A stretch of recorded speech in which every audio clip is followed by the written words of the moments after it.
By early 1915, the First World War had reached a dangerous stalemate.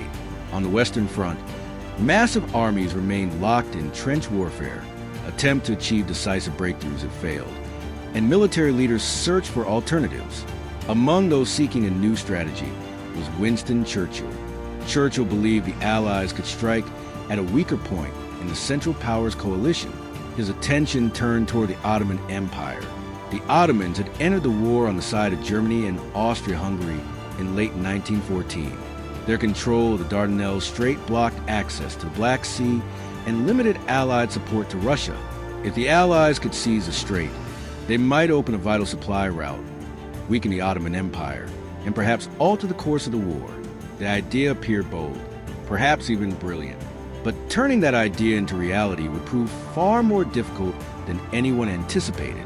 The Dardanelles was one of the most strategically important waterways in the world. This narrow passage connected the Mediterranean Sea to the Sea of Marmara and ultimately to the Black Sea. For centuries, empires had recognized its value. In 1915, Allied planners believed naval power alone might force a path through the strait. A powerful fleet of British and French warships was assembled. The expectation was that naval bombardment would destroy Ottoman coastal defenses and allow Allied ships to reach Constantinople, the Ottoman capital. If successful, the operation might force the Ottoman Empire out of the war without the need for a major land campaign.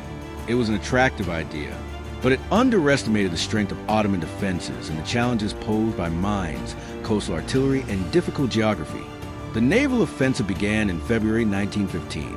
At first, Allied warships bombarded Ottoman positions along the strait. The attacks achieved some success.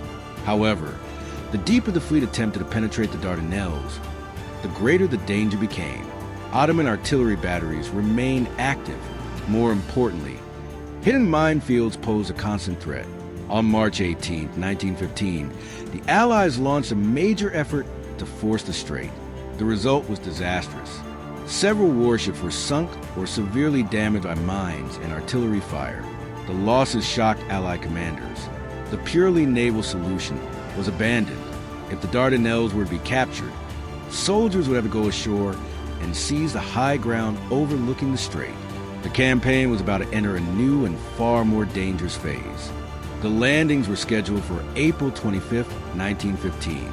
Troops from across the British Empire and France prepared for one of the largest amphibious operations ever attempted.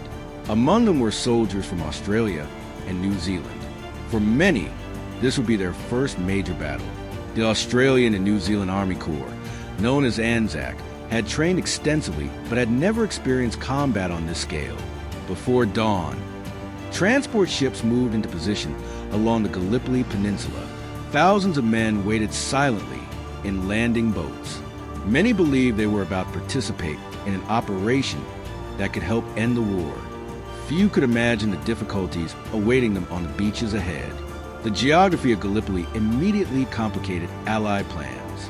Steep ridges, rocky hills, narrow valleys, and rugged terrain dominated the peninsula. In several landing zones, soldiers found themselves disoriented almost as soon as they reached shore. At what would become known as ANZAC Cove, many units landed slightly north of their intended positions. Instead of relatively manageable terrain, they encountered steep slopes and difficult ground. Ottoman defenders quickly reacted. Small groups of defenders used the terrain to their advantage, slowing the advance and buying valuable time for reinforcements to arrive. What Allied planners had hoped would be a rapid breakthrough soon became a desperate struggle for survival. One of the most important figures to emerge during the campaign was an Ottoman officer named Mustafa Kemal Ataturk. At the time, he was not yet the internationally known leader he would later become, but his actions during Gallipoli proved decisive. Recognizing the importance of the high ground, Kemal moved his forces rapidly toward threatened sectors. His troops arrived at critical moments and helped prevent Allied forces from achieving a breakthrough. According to accounts from the campaign, he famously encouraged his men to hold their positions at all costs. His leadership earned respect among both allies and adversaries. For many historians, Gallipoli marked the beginning of Mustafa Kemal's rise as one of the most influential figures in modern Turkish history. As weeks passed, Gallipoli began to resemble the trench warfare already seen on the Western Front. Both sides dug defensive positions. Attacks often gained only a few hundred meters of ground. Counterattacks frequently erased those gains. The conditions were harsh. Summer heat brought thirst, disease, and swarms of insects. Bodies sometimes remained in exposed areas between the lines for extended periods. Water supplies were limited. Medical services struggled to cope with the growing number of casualties. For soldiers on both sides, Gallipoli became a campaign defined by endurance. Victory seemed increasingly distant, yet neither side was willing to abandon the fight. Throughout the summer, Allied commanders searched for ways to regain momentum. Additional landings and offensives were planned. One of the largest efforts occurred in August 1915. The goal was to seize key high ground overlooking peninsula and finally break the deadlock. The fighting around places such as Chunuk Bair and the Sari Bair Range became particularly intense. Once again, soldiers demonstrated remarkable determination. And once again, geography, defensive positions, and strong resistance limited the results. The campaign continued consuming lives while producing few strategic gains. The optimism that had accompanied the initial landings was fading rapidly. As the campaign dragged on, Gallipoli became increasingly difficult to sustain. Every soldier, weapon, shell, ration, and medical supply had to be transported across the sea. The Allies possessed naval superiority, but logistics remained a constant challenge. Weather conditions added further complications. Strong winds and rough seas sometimes disrupted deliveries. The rugged terrain made movement inland slow and exhausting. Meanwhile, Ottoman defenders operated closer to their supply networks and continued reinforcing critical sectors. The campaign had become a contest not only of courage and leadership, but also of logistics and endurance. And increasingly, time appeared to favor the defenders. By the autumn of 1915, many Allied leaders privately acknowledged that the campaign was unlikely to achieve its original objectives. Casualties continued to mount. Morale declined. Disease remained a persistent threat. The battlefield itself offered little opportunity for decisive maneuver. Political leaders in London and military commanders began evaluating difficult alternatives. Should they continue committing resources in hopes of eventual success? Or should they withdraw and accept that the operation had failed? Neither option was attractive. Continuing the campaign promised further losses. Abandoning it risked damaging Allied prestige and morale. The decision would shape the final chapter of Gallipoli. Eventually, the Allies chose evacuation. The challenge was enormous. Thousands of soldiers, animals, weapons, and supplies needed to be withdrawn from positions located only a short distance from enemy lines. Any indication of retreat could trigger Ottoman attacks and transform the withdrawal into a disaster. Military planners, therefore, developed a carefully coordinated operation. Measures were taken to conceal preparations. Troop numbers were gradually reduced. Equipment was quietly removed. Ingenious devices were even constructed to allow rifles to fire automatically after soldiers had departed, creating the illusion that positions remained occupied. The success of the evacuation would become one of the few unquestionably successful aspects of the entire campaign. The evacuations occurred between December 1915 and January 1916. Remarkably, they were completed with far fewer casualties than many commanders had feared. When the final Allied troops departed, the Gallipoli campaign effectively came to an end. After months of fighting, neither the Dardanelles nor Constantinople had been captured. The Ottoman Empire remained in the war. The strategic objectives that had justified the operation had not been achieved. The campaign was widely viewed as a costly failure, yet its historical significance would extend far beyond military outcomes. Its legacy would influence nations' identities and political careers for decades to come. For Australia and New Zealand, Gallipoli became far more than a military campaign. Although the operation ended in failure, the conduct of the soldiers left a lasting impression on both nations.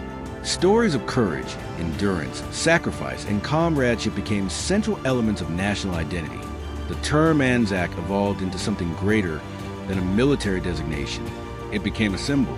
Each year, ANZAC Day is commemorated to honor those who served and died in military conflicts.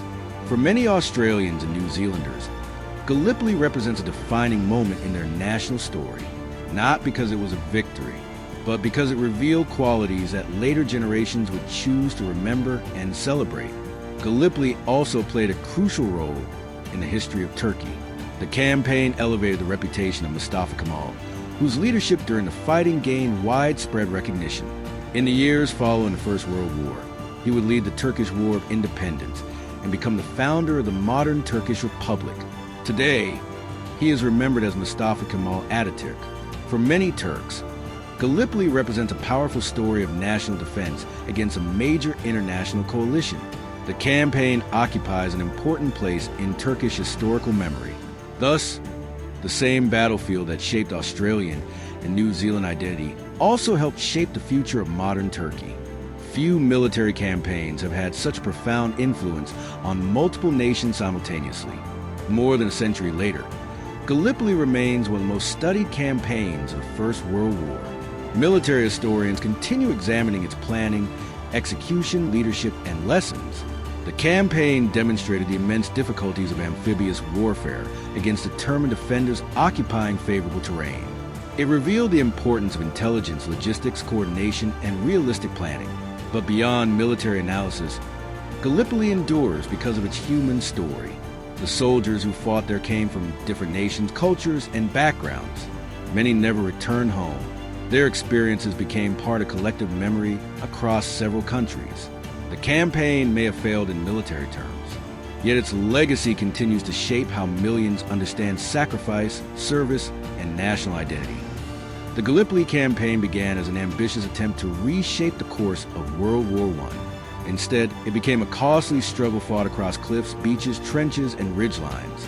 Its military objectives were not achieved, but its historical impact proved far greater than anyone could have imagined. Gallipoli helped define national identities, elevate future leaders, and leave lessons that military planners still study today. More than a century later, its story remains one of the most powerful examples of how a battlefield can influence the destiny of nations.